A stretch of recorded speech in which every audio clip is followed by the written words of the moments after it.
So I'm going to speak this morning, once my slides pop up here, about kidney-ventilator interaction and the concept perhaps of kidney protective ventilation. So acute kidney in the ICU is obviously exceedingly common, and a large proportion of patients in the ICU are naturally mechanically ventilated. So I think it begs the question whether there is an interaction between the kidney and the ventilator. I have these disclosures, which don't put me in any conflict with any of the material I'm going to present today. So the first slide, whoops.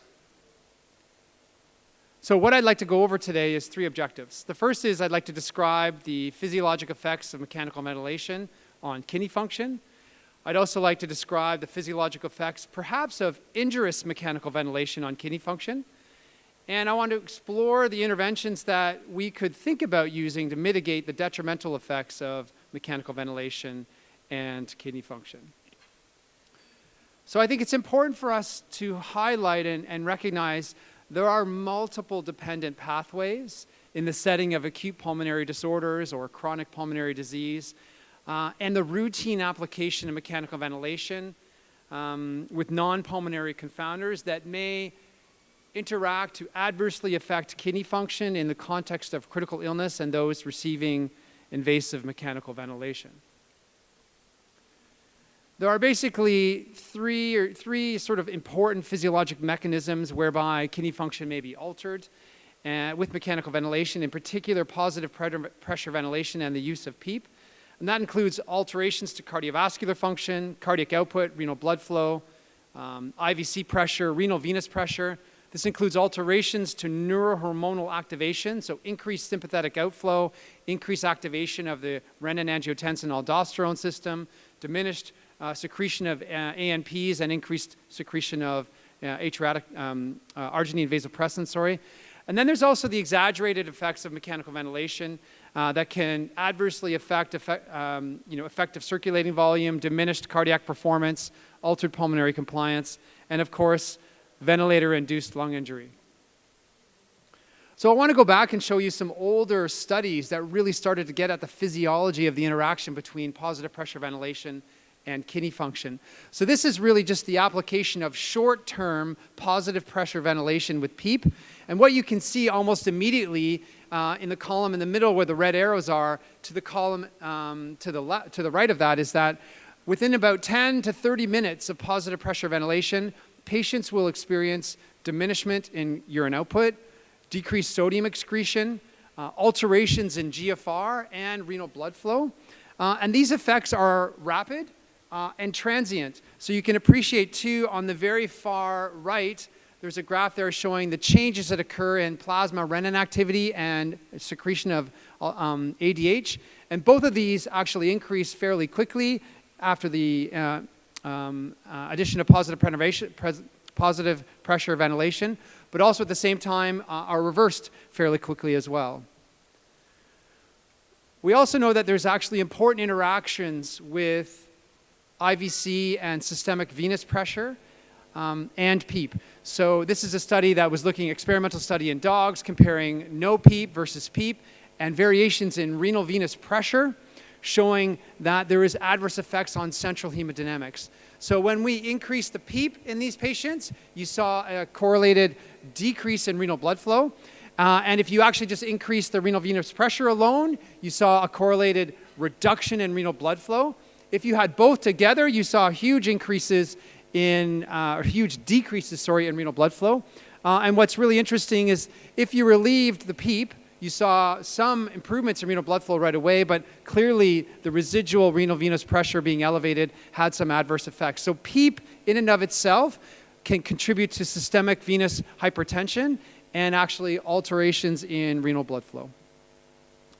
What about clinical data? So this systematic review was published by Van den Akker and colleagues, and really was a systematic review of over 31 studies showing that the association between institution of invasive mechanical ventilation and probably a 3.6-fold increased odds for development of acute kidney injury compared to critically ill patients who were not invasively mechanically ventilated. And what was interesting as well is they looked at the differences between high versus lower PEEP and higher versus lower tidal volume ventilation. They didn't really see any differences here, but clearly just the institution of invasive mechanical ventilation with positive pressure was associated with an increased hazards for development of acute kidney injury. What about invasive mechanical ventilation and outcomes and respiratory system hemodynamics? So what's interesting here is that, again, you can see patients who are invasively mechanically ventilated, who actually develop acute kidney injury after initiation of mechanical ventilation, had a higher adjusted hazards of death, but they also showed, an increase in total ventilator days, an increase in ICU lengths of stay compared to patients with no AKI. But what was really interesting is if you look at the column on the right, this is, again, patients who develop AKI after the initiation of acute kidney injury. These patients really show evidence that respiratory mechanics are far worse in those with AKI than without. So you see differences in plateau pressures being higher, you see differences in respiratory system compliance being lower, and you see lower PF ratios amongst those patients who went on to develop AKI versus not in the context of invasive mechanical ventilation. Now, what about ARDS? The more severe spectrum of acute hypoxemic respiratory failure. You can see here in this cohort study that those that developed AKI in the context of ARDS had an 11-fold higher risk of developing acute kidney injury versus those that just had invasive mechanical ventilation. So clearly there's stepwise increases in the risk of AKI associated with the severity, if you like, in positive pressure ventilation and or the underlying acute lung injury and ARDS. And that leads me into this sort of post hoc evaluation of patients who had developed ARDS and were enrolled in an RCT of conventional versus lung protective ventilation, looking at the effects on multi-organ function within 72 and 96 hours. And I think what's impressive here is you can see with the red arrow that kidney function seemed to have the greatest changes occurring within the first 72 hours. And this was clearly correlated with higher levels of pro-inflammatory mediators like IL-1, TNF-alpha, and IL-8. And I think this starts to imply that lung protective ventilation may be a strategy to mitigate some of the biotrauma-related ventilator-induced lung injury and distant organ effects, particularly in the kidney. So the kidney was what drove a lot of this multi-organ dysfunction. And again, this is a follow-up study to this, which was using in vivo animal data and human data from a prior study, looking at the effects of plasma from patients who were receiving injurious mechanical ventilation and showing that there was end organ epithelial cell apoptosis and organ dysfunction, implying again this was a mechanism by which ventilator-induced lung injury may actually propagate multi-organ dysfunction. In particular, again, highlighted here is the kidney. The kidney was quite a victim to some extent in these studies.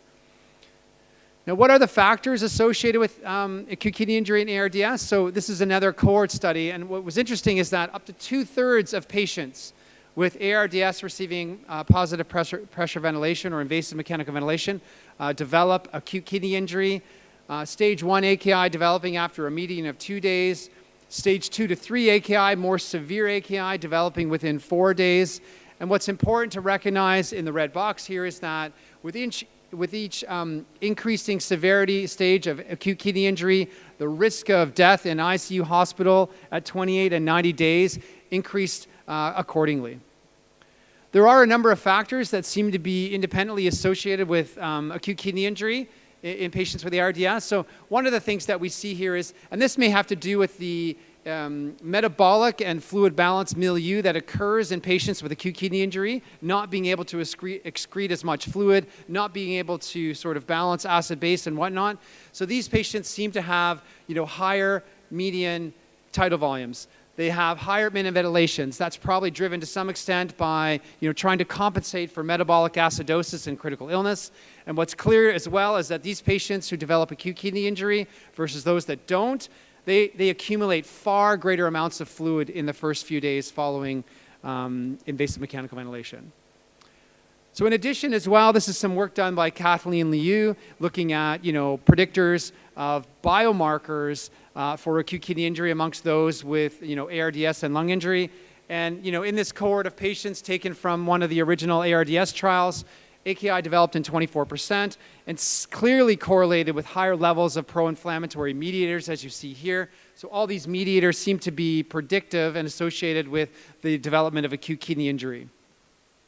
If we go back to some of the original ARDS trials, so the low tidal volume ventilation trial published in the New England Journal of Medicine now 24 years ago, one of the things that the group receiving low tidal volume ventilation showed was that they had number of days, more days alive without non-pulmonary organ dysfunction.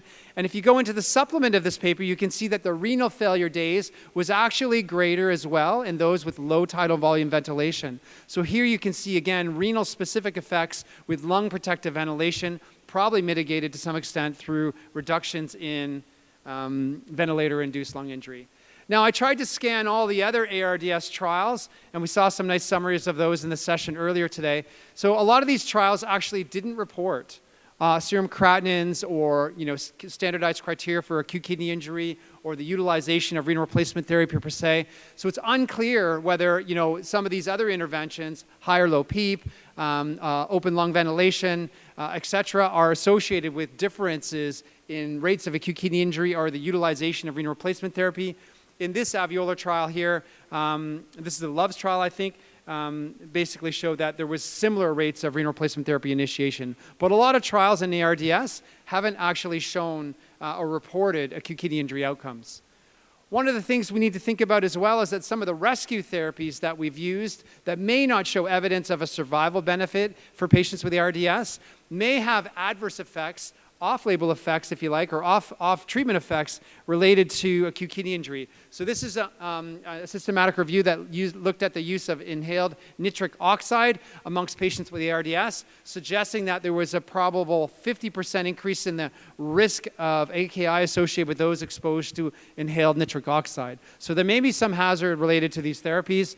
And this was a recent or more recent observational cohort study looking at INO and showing that there was a much higher incidence of renal replacement therapy utilization amongst patients who received inhaled nitric oxide versus those that didn't across a variety of sensitivity analysis. So clearly, some of these rescue therapies here in this context are associated with a greater utilization of renal replacement therapy. Fluid balance is critically important. So it's worth revisiting the FACT trial here. The FACT trial randomized 1,000 patients with acute lung injury to two strategies of conservative versus usual care fluid management.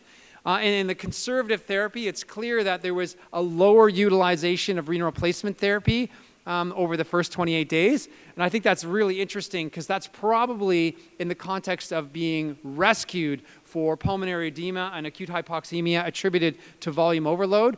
Even though it was not statistically significant, certainly a 4% absolute difference is something that might be clinically significant. Now, there's been one secondary analysis that looked at the FACT trial that really looked at fluid balance and the utilization of furosemide and other diuretic therapies. And what was clear is that over the first 7 days after enrollment in the trial, those that were in the conservative fluid management group clearly accumulated less volume. And the accumulation of less volume was associated with an improvement in survival. Not only that, obviously those in the conservative fluid management group where there was an aim to try to have a neutral fluid balance over that period of time, even though it was not possible in the cohort of patients with acute kidney injury, Lasix actually seemed to be associated with a survival benefit in these patients. And there was no dose ceiling above which there seemed to be a hazard of adverse effects related to exposure to furosemide in the FACT trial. So in the context of patients with ARDS and the management of fluid, furosemide seems to be actually an intervention that's safe and tolerated, but may actually be associated with a survival benefit, largely mitigated through reducing the amount of fluid accumulation that occurs in these patients.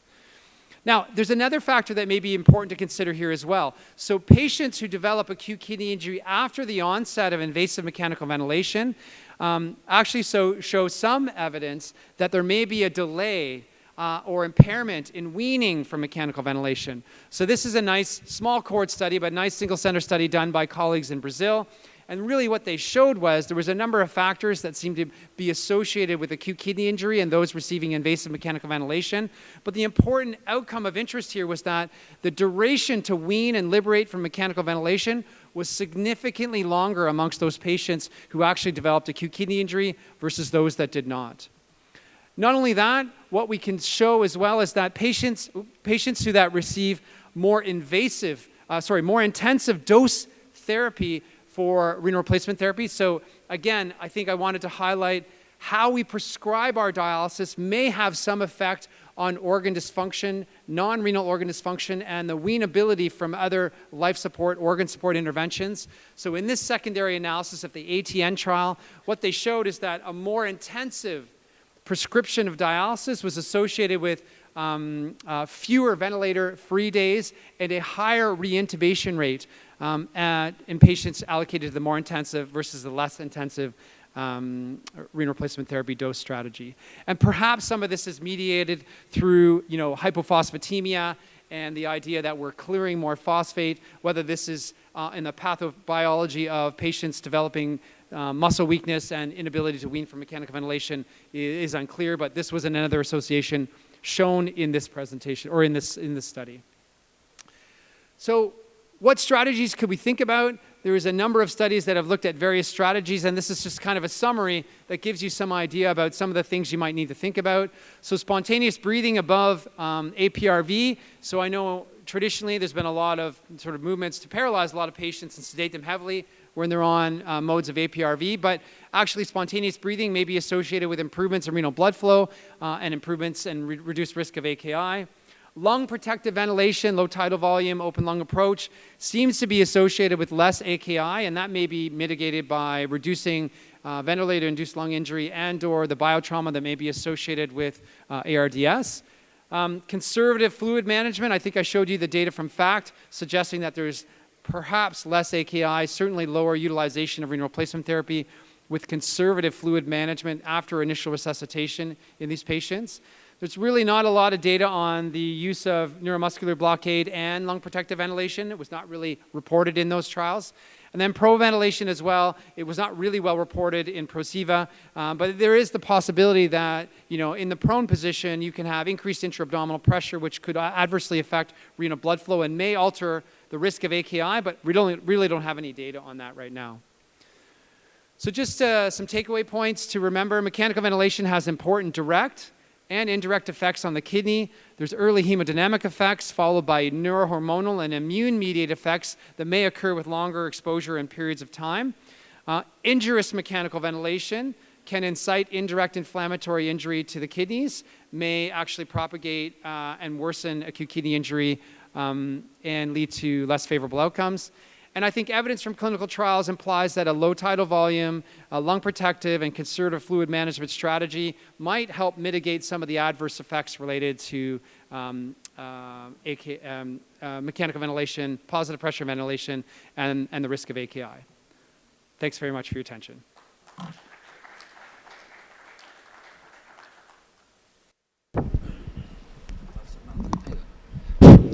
Okay, I think we will delay the questions to the end. My pleasure to introduce a dear friend who's always in most, not all, the Pan-Arab conferences, Professor Oliver Boyer. Did I pronounce it right? I think, yeah, good, okay. He is the head manager of the critical care anesthesia departments of University of Hospital Bordeaux. He works a lot in multi-organ failures, sepsis, and acute kidney injury. And there is a lot here to say, but I'll summarize it in saying, as well, he is a vice president or treasurer of the Society in France of Anesthesia and Critical Care. He'll give us 2 lectures. The first one is them here. Please, the stage is yours. Thank you. Thank you, dear Chairman. Good morning, everybody. First, I would like to thank the organizing committee for their kind invitation again. And my task for the next 20 minutes is to discuss about the interest of targeted renal perfusion in ICU. Is it feasible and interesting? We will see this. Just sorry, we deal with some technical problems. I have some links of interest, but with all the films about renal replacement therapy and kidney, and not a big deal. If you have to target the renal perfusion, first, we have to understanding of the various aspects. What is the renal blood flow? It's different from renal perfusion, and it's also different from glomerular filtration rate. After we have to focus on how to assess the renal perfusion, and at the end, may I can target renal perfusion in ICU. First, the kidney circulation is, as other organs, with artery and veins, but the kidney has a large amount of different vessels, small arteries and small veins, and also two different systems with arteries with high blood flow, thank you, with high pressure, and it's about 94% of the cortex circulation, and it's 21% of the cardiac output. And also some vessels with a low pressure in the capillary function. The kidney is able to autoregulate. Oh, it's not. The kidney is able to autoregulate the renal blood flow and the glomerular filtration rate. But this is right for the healthy kidney, but sometimes due to disease, due to abnormalities, the kidney is not able to regulate also, and is lose this function, and the relationship become more linear, and the kidney is more sensible to the map variation. Also, you can have a reduction of blood flow and perfusion of the kidney due to the lack of arterial blood pressure or arterial blood volume, but also due to the outflow of the kidney that is blocked due to an increasing of central venous pressure. And due to this, the kidney output flow is blocked, and you will face some problems with the circulation inside the kidney, because the kidney is not able to send the flow back to the heart and outside the kidney. Oliguria is a good marker of kidney dysfunction, but we will see that sometimes you have an oliguria but not an hypoperfusion in the kidney. But you can see that renal perfusion is the reflect of most of different factors: the mean arterial pressure, the central venous pressure, the cardiac output, the circulating blood volume, and the renal vascular resistances. The renal perfusion is also a factor for glomerular filtration rate, but not the lone factor. And at the end, the urine output. What's happening with the renal blood flow with some disturbances of the function of the kidney? You can see there, if you face mild hypovolemia, you will have a reduction in the afferent artery, the blood flow in the afferent artery, due to the secretion of angiotensin II that is secreted due to the hypovolemia. But you have a retrocontrol with the prostaglandin, intrarenal prostaglandin, that will fight against the vasoconstriction due to angiotensin II on the afferent artery. And you have always some vasoconstriction with the efferent artery. Due to this, the renal blood flow is always good, but you have a normal glomerular filtration rate due to the difference between the two pressure, the afferent artery and the efferent one. If you have a severe hypovolemia, the vasoconstriction is very high, you have no retrocontrol, and you lose the renal blood flow and the glomerular filtration rate. And it's clear that you have to avoid the severe hypovolemia that hurt a lot the kidney. If you use some drugs, you can stop some function of control or retro-control in the kidney. For example, if you use anti-inflammatory drugs, you can lose the prostaglandin retro-control. And due to this, the vasoconstriction in efferent artery will increase, and you will have a decrease in renal blood flow and also in glomerular filtration rate. It's the reason why anti-inflammatory drugs is more hurting when you are mild hypovolemia than for healthy persons. At the end, if you use also angiotensin conversion enzyme inhibitors, you can stop the angiotensin action. Due to this, you will increase the renal blood flow, but you decrease the glomerular filtration rate because you have no difference in terms of pressure between the afferent artery and the efferent artery. In this case, you have a decrease of glomerular filtration rate, a decrease in urine output, but the kidney is well perfused. And urine output is not always a marker of kidney dysfunction and perfusion decrease.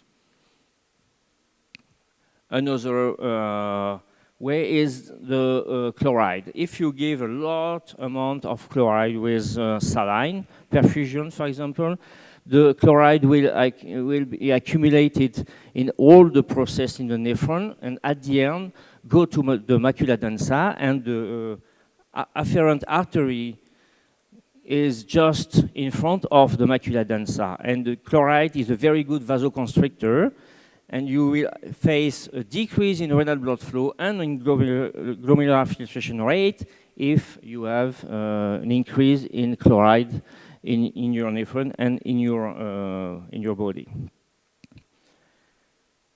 We are able to see what's happened when you give some fluids with different techniques to evaluate the renal blood flow, but the renal blood flow is not alone. Renal blood flow is not the exact representation of renal perfusion. And in the renal perfusion, you have some different zones in the kidney, the cortical tissue and the medullary tissue. And sometimes we have a defect of perfusion in some part, but not in all the kidney. How we can measure the kidney perfusion in critically ill patients?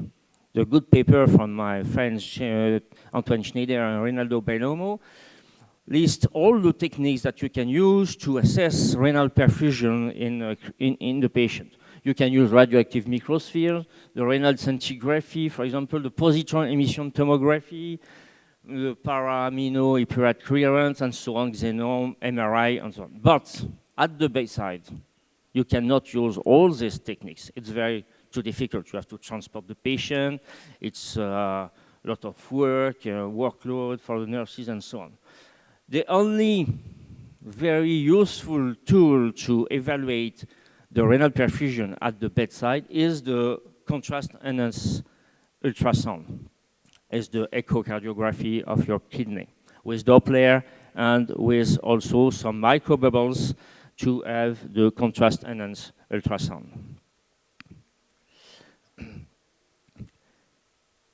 With this, with the echocardiography, you are able to assess some different tools to be able to understand the renal perfusion. You have the resistive index, that is a formula that assesses the perfusion under pressure in the small vessels in the kidney.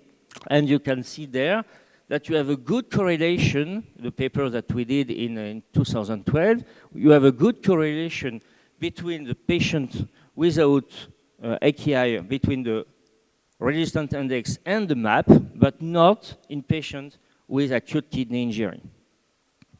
And this shows that you have a loss of some autoregulation in the kidney for the hurting kidney between the MAP and the renal blood flow. Resistive index is this one, the systole minus the diastole on the systole, and you can use Doppler and echocardiography to measure it. You have some different factors that you can measure with this, the resistive index and also the acceleration time. And this is able to give you some information about the renal perfusion and the renal blood flow. The resistance index should be at the threshold point is 0.7. You can also see the peak. The time to peak is a good parameter to measure. And you can also use the color Doppler to see if all the kidney is well perfused or not. With the contrast enhanced ultrasound, you can also have better image of your kidney, and you are able to see exactly where some part is well perfused or not. And you are able, with the microbubbles, the contrast enhanced ultrasound and also the Doppler, to see some infarction in your kidney and to evaluate the parts that are well perfused or not. Also, you are able to see that edema leads to increase the vascular resistance and most of the time decrease the perfusion in the small vessels, in the capillaries, in the kidney.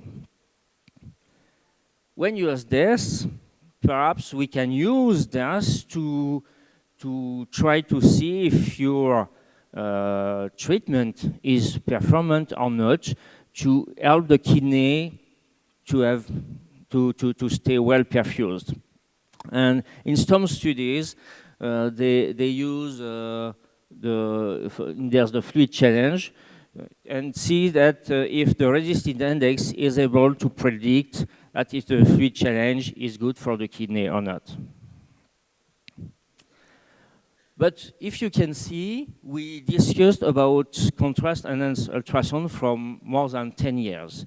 And for the moment, we don't find exactly how we can use it at the bedside to see how to treat the patient, how to help the kidney to be better perfused. And you can see there, Doppler ultrasound can effectively predict cortical blood flow, but not medullary oxygenation. And at the end, we have a lot of limitation to use renal Doppler at the bedside. You can see there this study about the renal medullary perfusion and also the perfusion of the cortex. Some parameters have a good predictive value most of the time at day 3, but at the end, the ROC curve is clearly bad and it's not able to use it. In their study, the decrease in renal cortical perfusion is independent of changes in renal blood flow and also is not predictable of the microcirculation. And there is no clear relationship between the microcirculation measured behind the tongue and the microcirculatory in the kidney. And it's difficult to exactly know what's happened in the small capillaries in the kidney. And sometimes you have a good renal blood flow, a good perfusion in some part of the kidney, and also bad perfusion in some capillaries part of the kidney.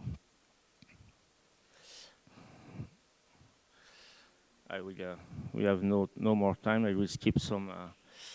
Oh, sorry.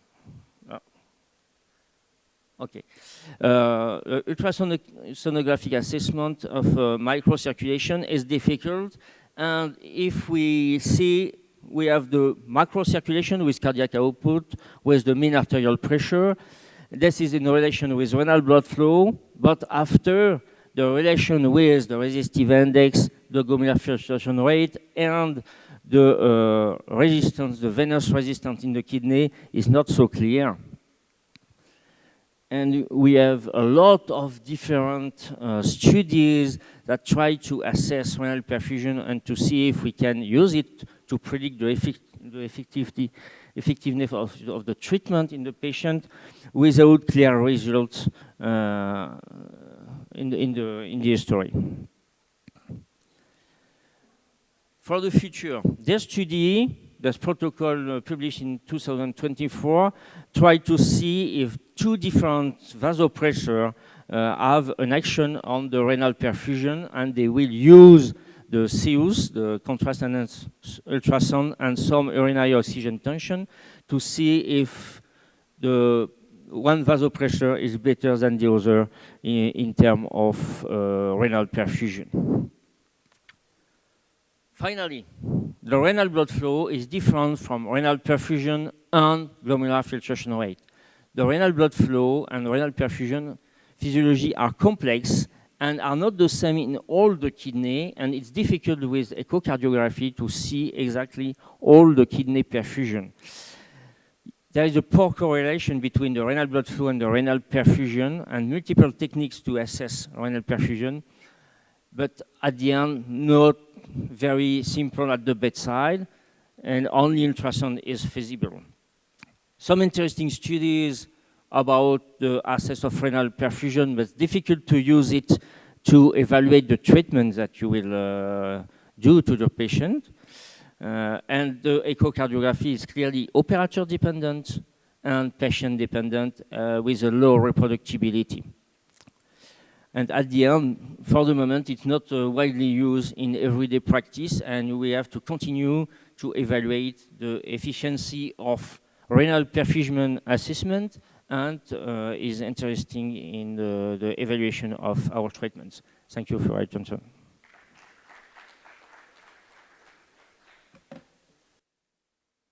Thank you very much, Professor, for this very interesting topic. And again, the questions will be at the end of this session. Again, I would like to welcome Prof. Bakshaw. He will talk on the current state of the art of renal replacement therapy for critically ill patients. Professor, it's yours. Thanks so much. This talk is titled State of the Art of Renal Replacement Therapy in Critically Ill Patients. And they're just going to load up the slides, I guess, here. So my disclosure for this presentation is that there are entire conferences dedicated to state of the art of critically ill patients receiving renal replacement therapy. And so I will do my best in the next 20 minutes to walk you through what I think is some of the highlights related to renal replacement therapy in this population. Same disclosures.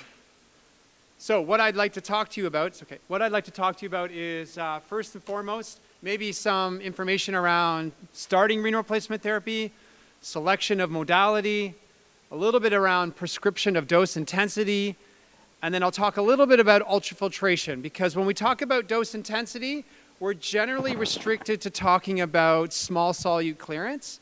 We're not really talking about fluid management, whereas ultrafiltration is specifically about fluid management. Number 7. Okay, let's start from the beginning. So, why do we start renal replacement therapy in critically ill patients, right? What's the rationale for using renal replacement therapy for those patients who have moderate to severe acute kidney injury?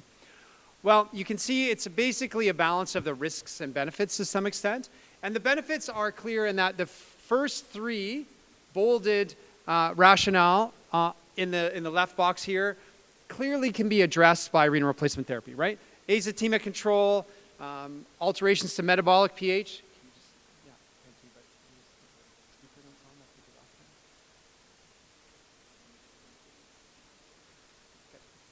Thanks very much. Okay. These can clearly be addressed by renal replacement therapy. The others, it's a little bit less certain. And then there are some risks associated with the initiation of renal replacement therapy. So I think when we're starting renal replacement therapy, the balance of the decision really has to weigh the relative benefits for patients along with the relative risks that may occur with the initiation of therapy in and of itself. So there has certainly been a lot of uncertainty in the last 15 or 20 years around this, and I think there's been some new publications and clinical trials that try to help inform how best to initiate renal replacement therapy in our critically ill patients. And this was the aim of the START-AKI trial, multinational trial which randomized close to 3,000 patients to strategies of accelerated or early initiation of renal replacement therapy versus a more standard approach to initiation of renal replacement therapy whereby patients were watched and you waited for conventional indications or persistent AKI beyond 72 hours. And it was our hope that we would be able to help reconcile some of the uncertainty around when to initiate renal replacement therapy. The START-AKI trial really had 4 important findings that I wanted to highlight. First and foremost, there was no difference in the primary endpoint of 90-day all-cause mortality between those in the accelerated versus standard strategy. But importantly, there was a significant difference in the numbers of patients that remained dialysis dependent at 90 days, more in the accelerated, 10.4% versus the standard, 6%. And there was some increased risk for adverse events in those allocated to the accelerated arm versus those that were allocated to the standard strategy, as you can see on the bottom row. And then finally, one of the differences was that those in the standard strategy, about 38% did not go on to receive renal replacement therapy. Right? So there was a large proportion of patients in the standard strategy group that never received renal replacement therapy, either due to recovery or to death to some extent.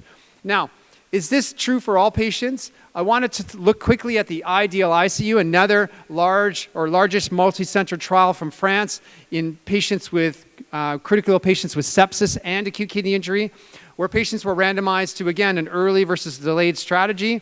And similar to the START-AKI trial, 38% of patients in this trial allocated to delayed strategy never went on to receive renal replacement therapy. It's worth noting that of those who received renal replacement therapy, about 45% went on to receive it at the 48-hour cut point for persistent AKI. But what's really important to highlight in the blue box below was there was a small proportion of patients who went on to receive renal replacement therapy in that delayed strategy who were initiated emergently for life-threatening complications related to AKI due to acid base, metabolic, or fluid balance derangements. And it was these patients who actually had the highest mortality across the entire trial, greater than the aggregate of all patients in the standard and early and standard delayed groups per se. And I think the question that arises is, could we have done a better job at predicting which of these patients would have gone on to develop these complications, and perhaps would they have benefited from an earlier initiation of renal replacement therapy? So this is some data from the AKIKI trial, again, another French multi-center randomized controlled trial of just over 600 patients, just over 30 centers, looking at early versus delayed initiation of renal replacement therapy, and they're looking at outcomes. But what I wanted to show you with this, and this is buried in the supplement of the paper, accompanied with the New England Journal publication, is that in the delayed strategy, there was a far greater proportion of patients who actually received medical interventions to mitigate the complications associated with AKI. So here you see, in the delayed strategy, more diuretics, more probably bicarb to treat hyperkalemia, and probably more bicarb to treat metabolic acidosis. And what's unclear to me, and I'm hopeful that the AKIKI investigators will explore this in a bit more detail, is receiving these interventions to mitigate complications of AKI rather than initiating renal replacement therapy associated with a greater hazard of less favorable outcome? Or, in fact, is this as a mechanism we can use to spare the exposure of renal replacement therapy to patients and perhaps get them through without ever needing renal replacement therapy? It's unclear at this point, but it's an important consideration that I think we need to make. But again, could we better predict which patients were going to go on to develop complications? And I think delaying even longer and mitigating with medical interventions may have an attributable hazard. And I think the Akiki investigators did this follow-up trial called Akiki 2, where they really looked to compare a delayed strategy to a far greater delayed strategy where patients had persistent AKI, azotemia for longer periods of time without otherwise conventional indications for initiation of renal replacement therapy. What's important to recognize is that in the more delayed strategy, there was an 11% absolute increase risk of mortality. So that was not statistically significant, but in a pre-planned secondary analysis, a priori, the more delayed strategy was associated with an increased hazards for death at 60 days. Right? And I think that's an important consideration. So what we've probably found with the Akiki 2 trial is there's perhaps an outer boundary whereby some patients are likely to benefit from initiation of renal replacement therapy a little bit earlier, and there's a hazard associated with the persistent AKI, the persistent azotemia, and all the complications that may occur with that. And how do I know that?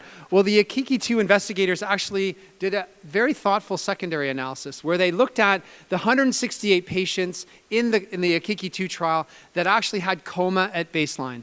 And what they wanted to know was whether a delayed or a more delayed strategy would alter the transition from coma to awakening, right?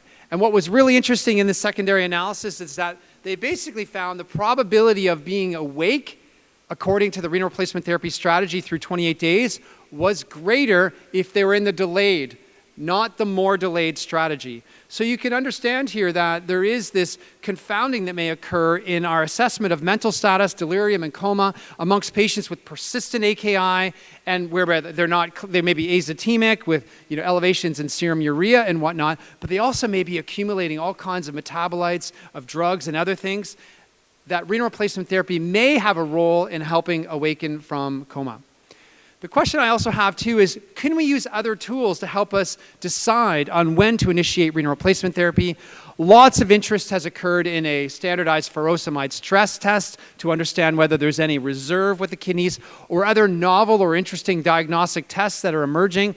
And this was a thoughtful analysis led by Melanie Mersch and colleagues in Germany that really looked at patients undergoing cardiac surgery and looked at using not just conventional criteria for initiation of renal replacement therapy as the endpoint of interest, but used a furosemide stress test and urinary biomarkers to see if we could improve discrimination on being able to decide who is going to go and develop the triggers, the conventional triggers for initiation of renal replacement therapy. And what they found is that if you added a furosemide stress test or if you added some of these biomarkers, you could actually improve your predictive ability and help better inform your decision support around when to initiate renal replacement therapy. So here is an algorithm that we've put together over the last few years that sort of integrates all that discussion. I'm not going to go through it in detail, but it's kind of a decision rule around when you can consider initiation of renal replacement therapy or when you might consider watching and waiting. Okay, the second theme I'm going to talk to you about is renal replacement therapy modality. First and foremost, looking at the most recent surviving sepsis guidelines, they really make no discriminatory sort of decision around whether you should use continuous or whether you should use intermittent. And I think the guidelines generally view this as being a complementary spectrum of therapy that can be provided to critically ill patients with acute kidney injury. What I'd like to highlight, though, is that how you prescribe your dialysis can have systemic stress effects on patients. So dialysis-induced systemic stress, it could act as a disease modifier. It may result in new or exacerbated underlying organ injury, and I think we have to be aware about issues like intradialytic hypotension and the intradialytic modality that may contribute to systemic stress in our patients and adversely affect outcomes. It is probable that use of intermittent hemodialysis early on in early phases of critical care or critical illness may be associated with higher risk of large changes in mean arterial pressure, and it is plausible that that could further incite secondary organ injury in the kidneys and delay recovery of kidney function. That's been shown in systematic reviews. In addition, we know that if you're comparing modalities, and I want to anchor this again on the initial therapy and the early phase of critical illness, but azotema control and fluid balance management and control seem to be better with continuous versus intermittent modalities. In addition, we have to be cognizant of the idea that some of our patients are at risk for brain injury and or cerebral edema, and that early exposure to intermittent therapies with rapid shifts in serum osmolality are more likely with intermittent therapies than they are with continuous. So we'd have to be very mindful in our patients with brain injury or patients who have fulminant hepatic failure who are at risk for cerebral edema. These patients are likely to probably benefit early on from continuous therapies versus intermittent therapies, just to mitigate the risk of exacerbating underlying cerebral edema. There has been some secondary analysis from RCTs that have looked at trying to compare initial therapies with intermittent versus continuous. This is a secondary analysis taken from the Akiki trial, and the Akiki investigators basically suggested that continuous therapies were associated with an increased overall hazards for death compared with intermittent therapies. Notably in the Akiki trial, more than half of patients received intermittent therapies, and that's the standard of care in many aspects of France, that intermittent therapies are the usual therapy. That being said, what they did show in a secondary, in a subgroup analysis, was that those patients with the lower acuity of illness were more likely to actually suffer harm related to continuous versus the intermittent therapies. And that makes sense, because why would we necessarily be putting patients with a low acuity illness on a continuous modality when we may be able to mobilize them greater with an intermittent therapy, and they may have greater physiologic stability to tolerate it. We also looked at this in the START AKI trial, where we looked at the initial therapy. The initial therapy prescribed to patients being a continuous or an intermittent modality. And what we found was that renal replacement therapy or death at 90 days was higher amongst those patients allocated to initial intermittent versus initial continuous therapy. And that was largely driven by differences in kidney recovery. So if your initial modality was intermittent, you seem to have a lower likelihood of kidney recovery or a higher probability of having 90-day dialysis dependence. And we looked at a bunch of secondary analysis to try to strain the data to see the robustness of our findings. And we looked at those patients who received at least 3 days of renal replacement therapy. So this was patients who were not going to recover very quickly. They were basically committed to a prolonged course of therapy. And we found the same result, that continuous as initial therapy seemed to be likely to translate into greater recovery of kidney function compared with intermittent therapies. We also looked at another analysis by breaking it down by the proportion of time that patients were exposed to continuous versus intermittent therapy over the course of their treatment. And we found that as you increase the proportion of time that patients were exposed to continuous relative to intermittent, there was a greater probability of recovery with continuous therapy than with intermittent. This has been followed up by some work by Jay Coyner, using a large claims-linked database called Premier in the United States, close to 35,000 patients. Again, critically ill, acute kidney injury, started on renal replacement therapy, and looking at the primary exposure of continuous versus intermittent. And what they really showed was that RT dependence at 90 days was similarly lower in patients whose initial exposure was continuous. They looked at this in a variety of different ways, in a variety of different sensitivity analysis, all suggesting that renal recovery to dialysis independence was greater in those that were initially exposed to continuous rather than an intermittent modality, even if they were subsequently transitioned later on. Okay, the third element I wanted to talk to you about was dose. Dose intensity. Basically, the ATN and renal trials were the two high-quality, multi-center, randomized controlled trials that compared high-intensity dosing, 35 to 40 mils per kilo per hour, versus conventional dosing, 20 to 25 mils per kilo per hour, and didn't show any evidence of an improved survival benefit with the high dose. So that really translated into that 20 to 25 mils per kilo per hour range being the de facto standard intensity that we prescribe that has been integrated now into clinical practice guidelines, right? And that's where we see now, that's what we expect from clinical practice guidelines. But what's interesting is if we look at START AKI, which enrolled 3,000 patients at 168 centers in 15 countries, here you can see the variations per se in the dose intensity for CRT prescribed. And what I would say is that North America is at 30, Europe's at 29, and Australia, New Zealand's around 24. So even now, even after those guidelines being published in 2012, we're still delivering a far higher dose than perhaps recommended by clinical practice guidelines, albeit the clinical practice guidelines do recommend some tweaking to increase that dose to compensate for perhaps interruptions in therapy and downtime. But what's interesting is that there is some data that's emerged from ATN that's suggesting that more intensive therapy is associated with a lower likelihood of kidney recovery. In this analysis, you can see that patients who were allocated to the more intensive strategy actually had fewer renal replacement therapy-free days through 28 days.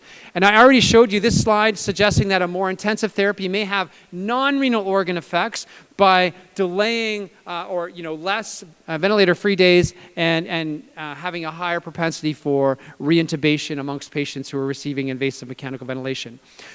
So this brings up the idea and the concept that our current dosing regimen has not really been evaluated with clinical trials. It's the default based on the ATN and renal trials. And the question is whether we can go lower than that, and that could be safe and effective. What's interesting is that we're in the midst of a natural experiment in Japan, whereby the health system, for resource and cost reasons, doesn't allow higher dose prescription. In fact, in Japan, they dose prescribe between 10 and 18 mils per kilo per hour. So this is data that's been generated from Japan, and you can see here 16.7 mils per kilo per hour is the average or median that they deliver in that country in this cohort study. And that's not associated with an incremental hazard for adverse outcomes. So it may be that this is actually a reasonably tolerated and not a high-risk procedure. And here's some further data from Japan showing the proportion of patients overall that receive less than 20 mils per kilo per hour. That's almost the majority. 94% of patients are prescribed a CRT dose intensity of less than 20 mils per kilo per hour, the majority being less than 15. And there's probably some U-shaped curve related to this. So there may be some level by which you go too low that you're not effectively clearing and you're not actually having the intent and small solute clearance and support that you need. And that may be associated with some hazard. But you can see as you go higher, there's really no incremental benefit in this Japanese study. So there is some rationale to potentially look at lower dose intensity.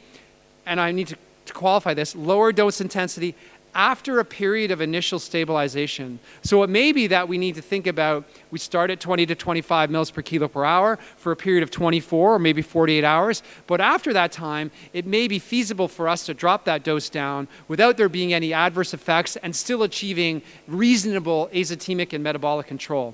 That being said, there are 3 trials ongoing right now that are going to look at this very issue and answer this very question. One is from Japan, one is from led by Tomoko Fuji, one from Germany led by Alex Zarbach, and the Wisdom trial in Canada led by myself and my good friend and colleague Ron Wald. So give us a couple years and we'll have some data to help inform this issue. Yeah, the Wisdom trial is our trial, so if you're interested in this, and we'd be happy to invite and welcome collaboration in the Middle East for any countries that are looking to participate in the Wisdom trial. By all means, take a picture of the QR code and you can visit the trial website. The last topic I want to touch on is ultrafiltration. So dose intensity speaks to solute, but ultrafiltration speaks to fluid. And there's some evidence that's emerged to say, look, it's very Goldilocks as well. If you are too low and you don't remove enough volume when patients are ready to have volume removed, you just basically propagate organ edema and adverse outcomes. On the other side, if it's too high, then you know what? You're going to actually risk secondary organ ischemia and secondary organ dysfunction in these patients. So there's probably this zone of safe UF that we're not clear about.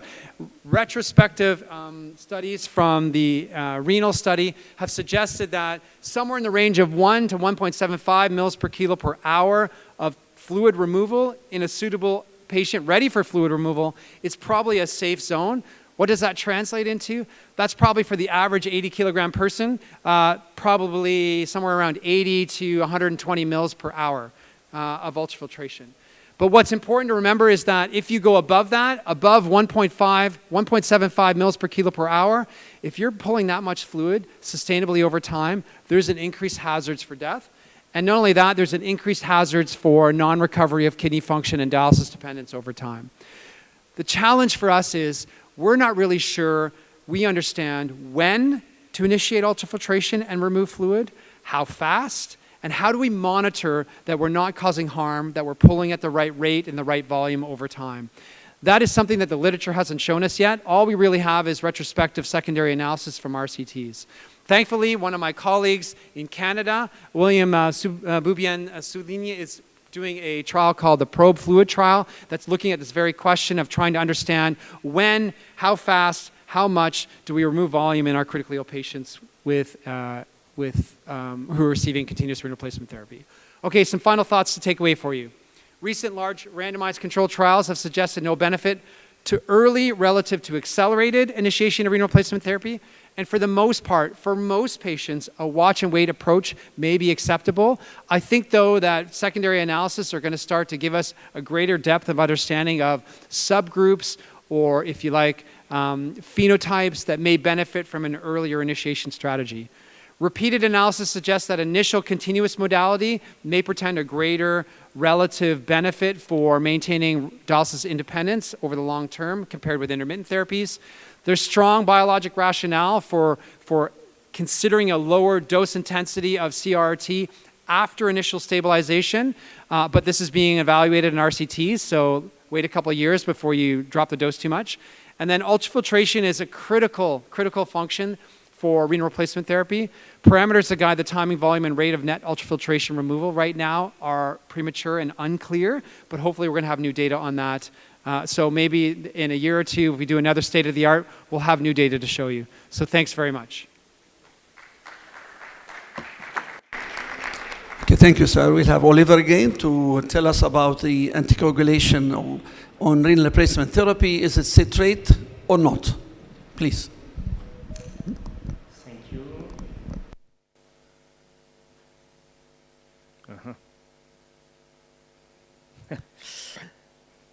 Just okay. As we have seen, we've shown probably the best technique for starting off renal replacement therapy is the continuous one. But when we provide continuous renal replacement therapy, we want that it's really continuous. And to have a good continuous treatment, you have to choose a good anticoagulation technique to keep the circuit open. And should citrate be the best choice of anticoagulation? We will see this. It's more easy task to answer this point, but you will see after that citrate is more complex than this. And before lunch, it's perhaps a bit complicated. Please lock your seatbelt and we go for the journey. Some links of interest. Now, the international and national recommendations are clear. If you provide continuous renal replacement therapy, you have to assess if citrate has contraindication or not. If you don't have citrate contraindication, you have to use regional citrate anticoagulation. If you have some contraindication, we will see after which one. You have to see if you have a risk of hemorrhage. If not, you can use heparin. If you have a risk, no anticoagulation. But with heparin, you know that your circuit will be operational for 24 hours, no more. And without anticoagulation, most of the time is for 16 to 18 hours. It's not so much. Many papers, many studies for the last 15 years prove that with citrate anticoagulation, you can double the time with your circuit stay open and efficient. In all these studies, and in the last one, in the JAMA, the large randomized control study, proved again that with the citrate anticoagulation, you can keep the circuit open the double of time than if you use heparin. Just their study was not able to prove that you can gain in terms of survival your patient if you use citrate anticoagulation. But at least you can provide better renal replacement therapy, really continuous for more than 48 hours. my speech could be end there because I prove clearly that you have to use citrate anticoagulation for your continuous renal replacement therapy. But you have to use it safely. It's a major point. And first, you have to understand how exactly the citrate work. Citrate is able to do a complex with calcium and with ionized calcium. And if you remove ionized calcium from the circulation, you are not able to have a coagulation cascade because ionized calcium is involved in all the parts of coagulation cascade. Without ionized calcium, no coagulation. For this, you have to keep the ionized calcium below 0.45 or 0.4 millimoles per liter. How you can use citrate? You give citrate just at the start of the circuit to remove ionized calcium as soon as possible. And after, due to the treatment, you will remove about half of the citrate calcium complex. And at the end, you will give calcium to replace the citrate, to replace the calcium that is removed in the effluent. It's a very important point. The calcium that you give at the end of the circuit is only to replace the calcium that you lose in the effluent. Half of the citrate calcium go back to the patient, the citrate will be metabolized, and you recover the ionized calcium.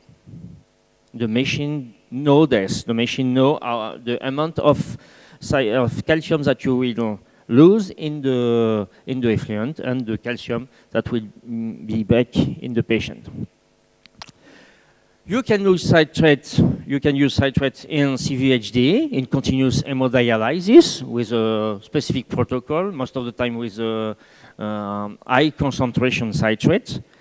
You can use also citrate in continuous hemofiltration, but in that case more with dilute citrate. And you can use also with continuous hemodiafiltration with another specific protocol. As I said, the citrate efficiency is on-off.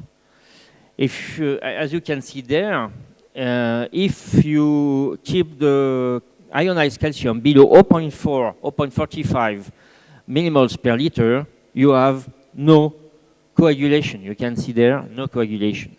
If you go above this threshold, at 0.5, 0.6 millimole per liter of ionized calcium, you have a normal coagulation. And it's really important to dose the ionized calcium in the machine and to keep it below 0.4. To this, you have to evaluate your blood gas machine because you can see there that the blood gas machine are able to correctly dose the high level of calcium, the ionized calcium in the patient, but you have some discrepancies between the machine for the lower level of calcium, the ionized calcium in the machine. And you have to know if your machine is very good. The best one is probably GEM 4000 or GEM 5000. I don't have conflict of interest of the laboratory, but we have this machine in Bordeaux. Or if you have a machine that overestimate or underestimate your ionized calcium in the machine. And if you have a doubt at the end, the best test is to leave the tube of the blood from the machine on the desk. After 20 minutes, if the blood is coagulated, clearly you have more ionized calcium in your machine than 0.4. If you don't have coagulation in your tube, you have a good level of ionized calcium in your machine. When you provide citrate, you have some mandatory monitoring. You have to monitor the pH, the sodium, the chloride, the bicarbonate, the ionized calcium in the machine, in the patient, and also the total calcium. We'll see after why. And the magnesium, because citrate is also able to do complex with the magnesium. we have seen that in all the studies, we have a better efficiency with citrate anticoagulation. Just we will face some metabolic disorder with the citrate. And it's really important to know exactly what are these metabolic disorders and how to treat them. It's not a big deal, just you have to be aware about this complication and how to deal with them. How it works, you have the citrate, it's a 3-sodium citrate. The 3-sodium citrate will complex with the calcium, and at the end, the citrate go back to the patient and will be metabolized, and you have water plus gas. It's like San Pellegrino, yeah? It's sparkling water. And finally, you have to eliminate, to remove the CO2 that you will create with your renal replacement therapy. And it's perhaps some deal for patients with COPD and spontaneous breathing, or ARDS patients that you have a high level of ventilation with already a high pressure. Due to the metabolization, due to the 3-sodium citrate, you will give a large amount of sodium to your patient. And due to this sodium, you will face some metabolic alkalosis and hypernatremia with the citrate. It's not a big deal, we will see this. It's just a problem of parameters that you set in your machine. But you have to recognize this, be aware about this, and how to deal with this. To do, you have to know the steward theory. Steward theory is like this. It's a book with 300 pages of equation like this. You can read it, but some become mad after this, and it's better to do steward for dummies, that you can understand very simple theory and use it at the bedside. The steward theory, all the steward theory is in this picture. It's very simple, finally. The cations are positive, and the cations are prone to go to alkalosis if you have more cations. The anions are negative and are prone to go to acidosis if you have too much anions. It's the reason why when you give saline, you give a large amount of chloride, more than sodium, and at the end you will face metabolic acidosis due to hyperchloremia. It's the same with hyperlactatemia, hypercitratemia. If you have an accumulation of citrate, we will see this after, you will face acidosis. If you give too much sodium, we will face alkalosis. Just we will ask why we have bicarbonate in the anions. Yes, but bicarbonate is the lone ion that is has a direct relation with outside by the ventilation. And the variation in pH and in metabolic disorder is not due to the bicarbonate. Bicarbonate is just the reflect of the change of acidosis and alkalosis. The bicarbonate increase or decrease just to keep an electroneutrality. You have to have as much anions than cations. If not, we will become battery. It's good for power, but we are not battery. If you give bicarbonate, sodium bicarbonate, you give bicarbonate. At the end, the bicarbonate is metabolized, and finally, you give only sodium.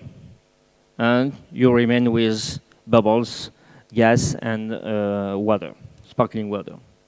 It's the same if you give lactate, acetate, or citrate sodium, because after the metabolization of, if you are able to do it, after metabolization of lactate, citrate, or acetate, you have a part of sparkling water and sodium that remain in the patient, and due to this, you will face alkalinization, metabolic alkalemia. The most important point when you provide citrate is the risk of metabolic acidosis due to a lack of citrate metabolization, and you will face citrate accumulation in the anions and those anions, and you will face metabolic acidosis due to this accumulation. How to recognize it? It's very simple. First, the machine don't know that the citrate is not metabolized and the ionized calcium is not free in the body. Due to this, during the treatment, you will have a decrease in ionized calcium, hypotension, because if you have a low level of ionized calcium, you have hypotension, like with calcium inhibitor.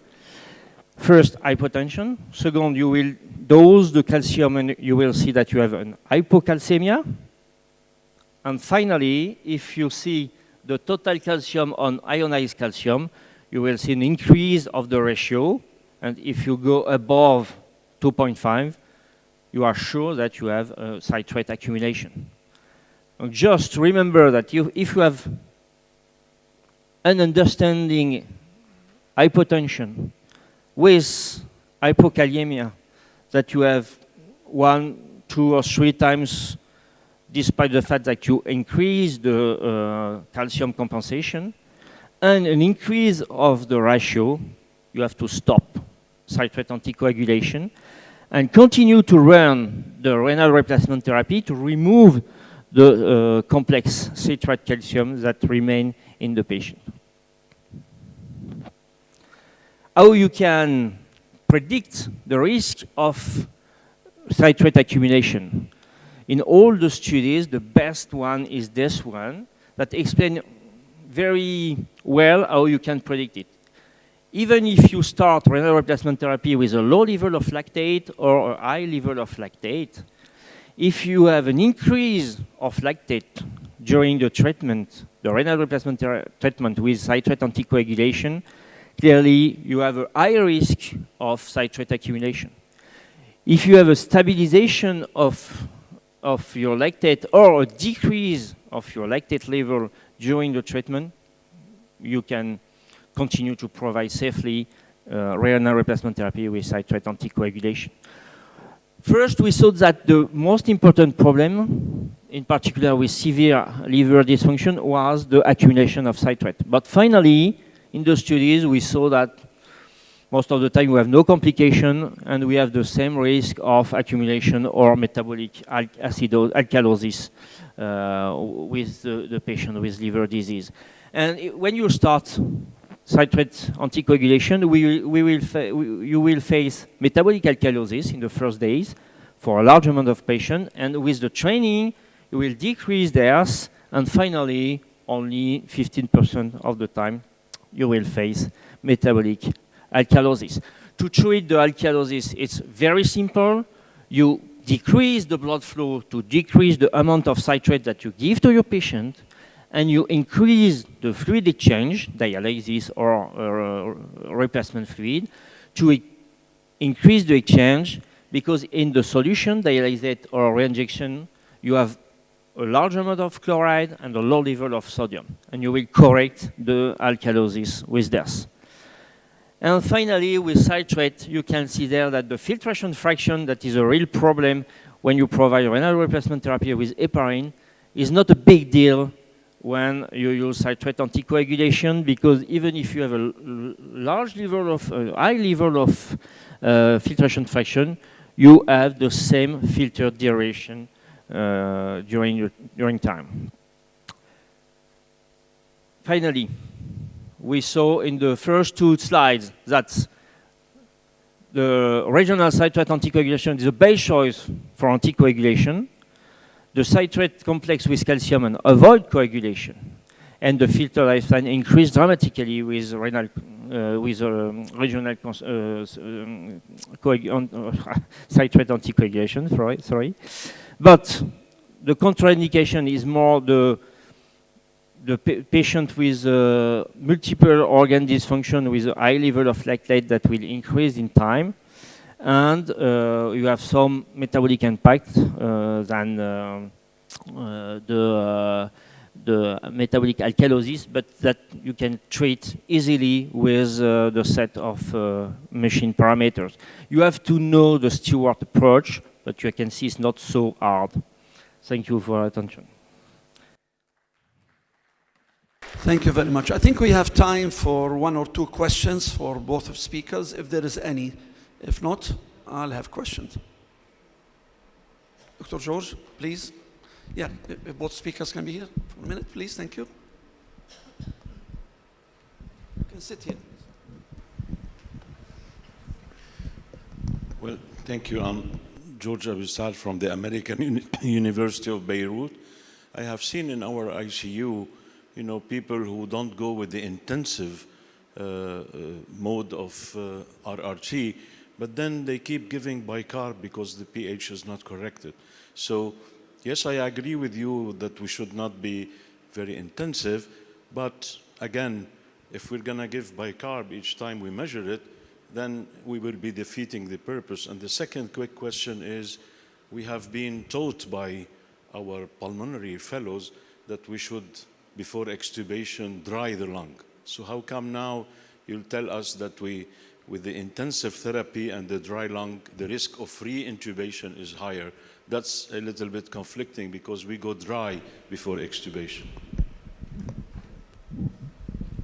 Thank you, George. I think those are great questions. To address the first issue around the dose intensity, so I don't want my presentation to be misconstrued, but I think the evidence is very early about whether we could, you know, reduce the dose intensity prescription for CRT. So my recommendation is to continue to align with clinical practice guidelines in that matter.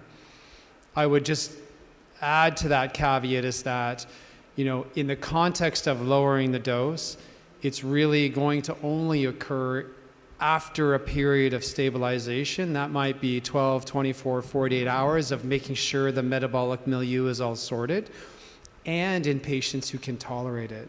So in patients who can't tolerate it, you know, in our trial, there are provisions and a mitigation strategy to, you know, either supplement with bicarbonate or, you know, dial the dose back up for periods of time if they're not able to tolerate it.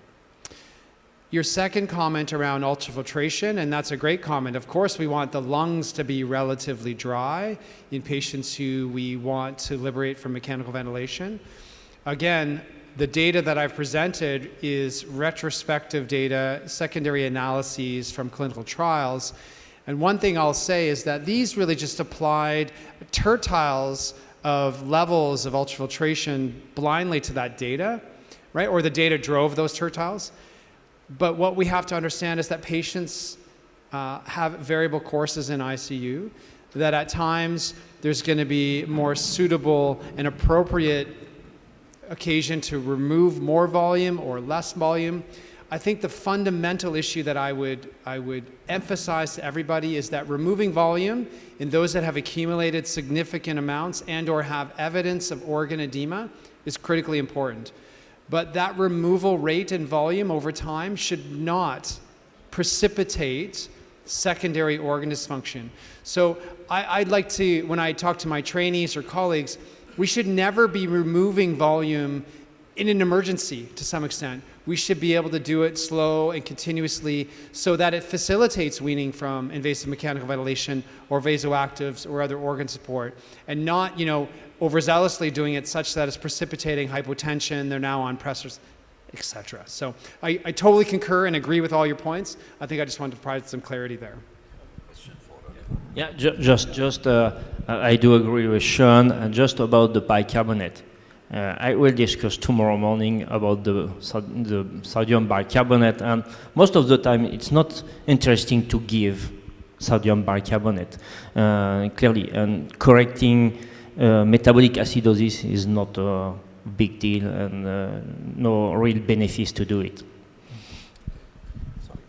I have a question for you. During our rounds, we always have a clash between our colleagues of neurocritical care and our colleagues of the renal replacement therapy.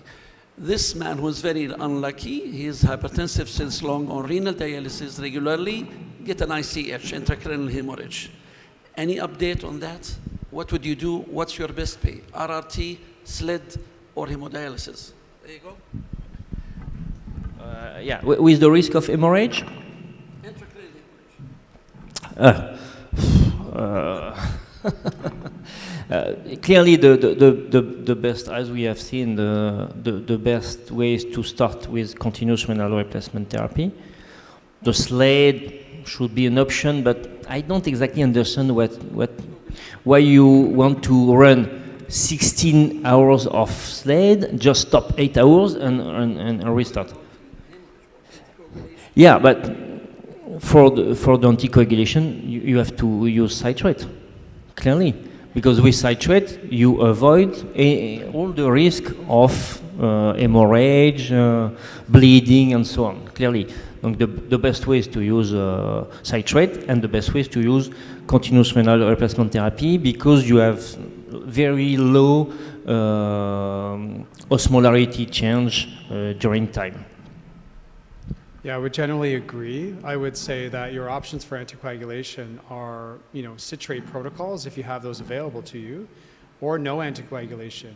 Recognizing that your filter lifespan will be shorter, might be 12 to 18 to 24 hours, but again, anticoagulation with unfractionated heparin is just not an option in these patients.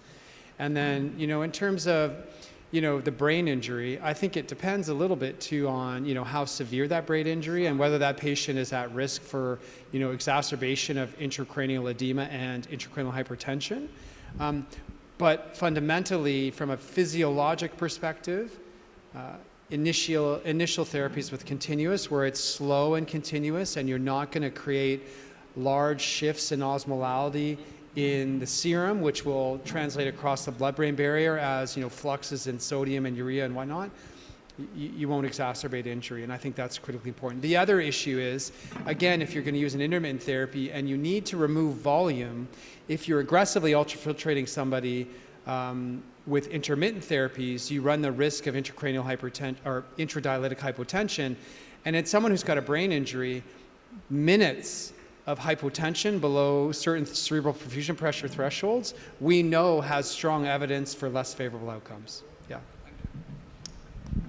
I have a couple questions, one for each. The first one is, are we going to see point of care ultrasound for kidney in the ICU? And do we need to use contrast for that? And the second question is, for the last many years, we were using continuous renal replacement therapy in the intensive care unit, especially patients on vasopressors. For the last, few years, we changed our management towards more of intermittent hemodialysis, even if patients are on vasopressors. Of course, not very high vasopressors. Now, you showed that continuous is better, and so how's your take and what's your advice? Maybe we can start with the ultrasound and then we can... Yes, thank you. I think that echocardiography is always a good tool. Yeah, you can see if you have an obstruction, an edema. With the contrast enhanced ultrasound, you can see the perfusion, global perfusion. With Doppler, you can see if you have some occlusion or some infarction. But it's just like this. For the moment, we cannot use it to drive the treatment or to drive the vasopressor and so on. But it's interesting to see. Perhaps you have just one kidney, perhaps you have an obstruction, because you can have sepsis and a lithiasis, and so on. And it's always interesting to have a global view of the kidney, but you cannot use it to drive the treatment for the moment, or to drive fluid challenge or vasopressors. The contrast, using contrast during the echography? Yeah, it's the same. You have a better understanding of the perfusion, but it's not the Graal, and that's not permit you to use it to drive the treatment. And just to discuss about the intermittent and continuous. Yeah, if you have a lack of solution, you can use intermittent hemodialysis, but in this particular situation, you have to use a prolonged intermittent hemodialysis, more than 8 hours, 8 to 10 hours probably, to decrease the risk of hypotension and so on. Yeah, I mean, I think it's a great question. I think the modality debate has existed for as long as I've practiced critical care. And to be honest with you, I find it a little bit fatiguing, because I think what we would ideally want is a single platform that provides the necessities of renal replacement therapy, that you could target the time and everything on one, right? So we get hung up on the fact that it's different technologies, but I think what you have to come back to again is understand the basic physiology of your patient and the risk that your patient may have with the various therapies at given times. What I really showed was evidence around the initial use of continuous renal replacement therapy, not the sole use, the initial therapy, probably early on in the course of critical care or critical illness when patients are at their most vulnerability. Vasopressors, mechanically ventilated, high acuity of illness. It's very plausible and probable that many of those patients will ultimately awaken, get weaned off the ventilator, off pressors, and can certainly be transitioned to intermittent modalities. So my personal view is I look at them as a spectrum of therapies. So sure, in some patients, you may be able to provide prolonged intermittent therapies with very low levels of ultrafiltration if indicated on low dose vasopressors, and that may be suitable.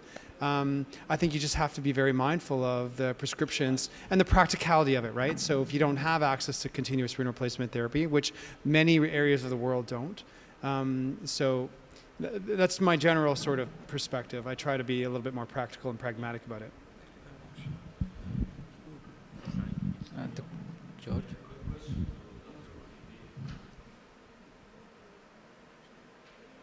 Question to Dr. Olivier.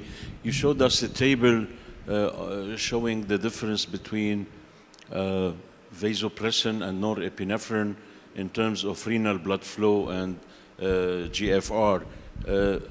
I know the results are not out yet maybe, but what do you think? I mean, what do you prefer? I mean, because norepinephrine is the recommended thing by the sepsis campaign, and we keep using it, but we end up having problems in GFR. Is vasopressin like the first choice, not the last resort, a better thing in your opinion?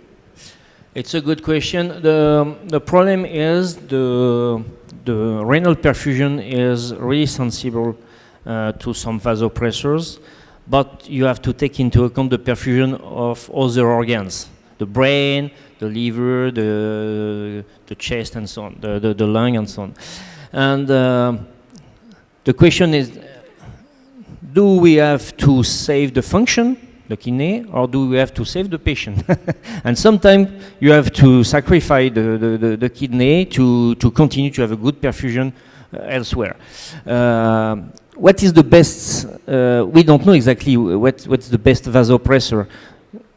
Sure, probably the best is to use norepinephrine first, because most of the studies are agree with this.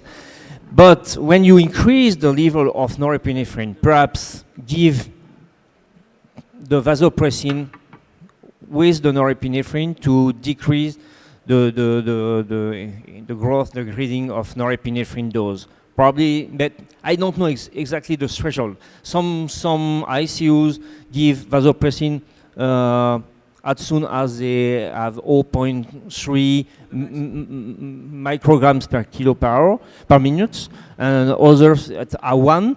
I don't know. In my ICU it's 1, but perhaps it's too high. I don't have the answer for the moment. Okay. I would like to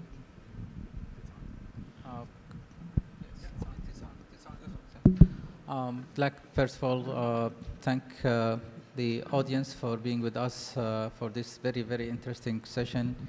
And I would like to thank our honorable speakers for providing us with the latest innovation in renal therapy in the intensive care unit. I'd like also to thank my co-chairman, Dr. Ahmad. Thank you very much, and we'll see you.